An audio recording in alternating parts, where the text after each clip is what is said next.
what is that roughly? What's it between? Which integers is it between? 3 and 2. It's between 2 and 3. What do you think? It's probably closer to 3. Okay, so somewhere, let's call it 2.7. Is that right? 2.7 times 2.7. That's 2.738. 2.738. Yeah. I didn't. Oh, okay. 3%. Good job. Okay, so roughly 2.7. Okay, any questions on that one? Okay, so at that point, if there are no questions, that's where material leading up to the midterm ends. Really? So the midterm, let's just take a few minutes and say a few words about it. It will be on first class after reading week, which will be Tuesday the 20th, I guess. It'll be in class. It'll probably have 4 questions. The style of the questions will probably be similar to the problem set, but it will not be like the quiz in the sense that there will actually be different phrasing to the questions, different material, but the style of questions will probably be similar to the problem set. One other thing I should mention, I need a schedule change because I'm actually going to be away that week. So your midterm will be invigilated by the TA. The Thursday class I'm actually going to swap it with a lab at some point. So your Thursday class will be a lab period. And then at some point down the road, I have to identify exactly when, I'm going to take an hour and a half with a lab period and use that as lecture, as a makeup lecture. Thursday class is lab, Friday's lab too? So the Friday class, there's no Friday? The Friday class will also be lab, so it'll just be like, Thursday's regular lecture will be a lab, and Friday's lab is still on. Like, so the quiz is going to be on Thursday or Friday? The quiz will be on Friday. So if we use up like 2 lab periods Thursday and Friday, so will it be due in 2 days?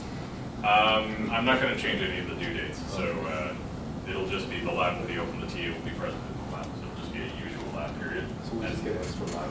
That's right, and none of the dates will change. But at some point down the road, I'm basically going to steal an hour and a half of the lab period from makeup labs.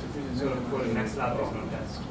For the, let's see, is that true? Yes. So this week's lab, it's demo. And then the week of the midterm will be a quiz. Yeah. And that will be in the regular lab period.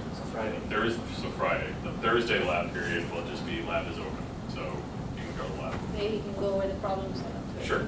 Yeah, for example. Is there going to be another problem set before the midterm?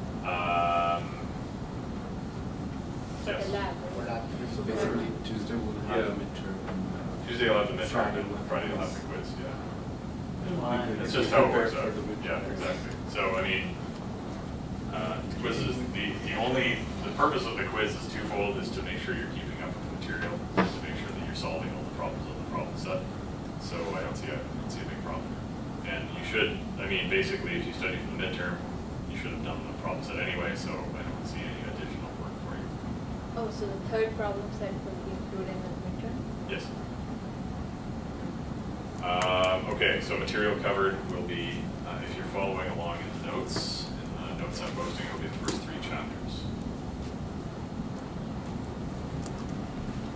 Okay, so any questions on the midterm? You did a bunch of derivations in class, but then you haven't done PE in class. I'm not going to rule it out. I haven't written the midterm yet, so I don't know what's on.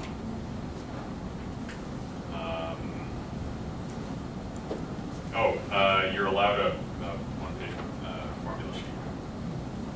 So, but it has to be handwritten, no photocopying, no shrinking text. Just formulas, or can we put like some sort of You derivation? can put whatever you want in.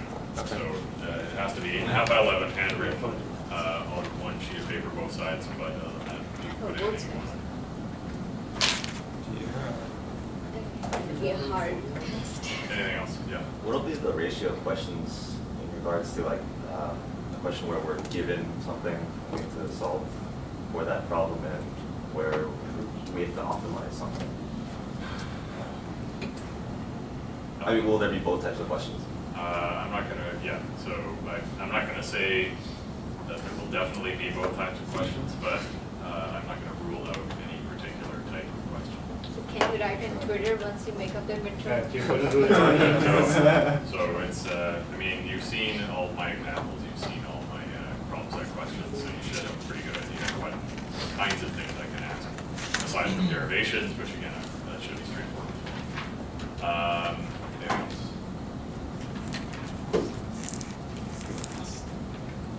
Okay, so let's just take a step back here.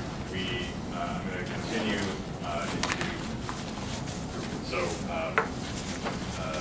once again, to emphasize midterm material ends now, so everything I say for the rest of class will not be covered on the midterm. Let's take a step back and think about what we've done so far. So what we've done is we've introduced the digital communications problem. We've looked at models for how the hardware works. So in other words, we know certain things about noise, we know certain things about digital to analog and vice versa. We know about what the detector looks like. And furthermore, what we've done is we've designed, or we figured out the components of detection, and we know how to optimally design all of it. So this is really the mathematical core of digital communication. So, I mean, it's been perhaps mathematically intense, but we now have the fundamentals. Everything else that we do from now on will build on those fundamentals. So in particular, the next major topic we're going to cover is something called signal space.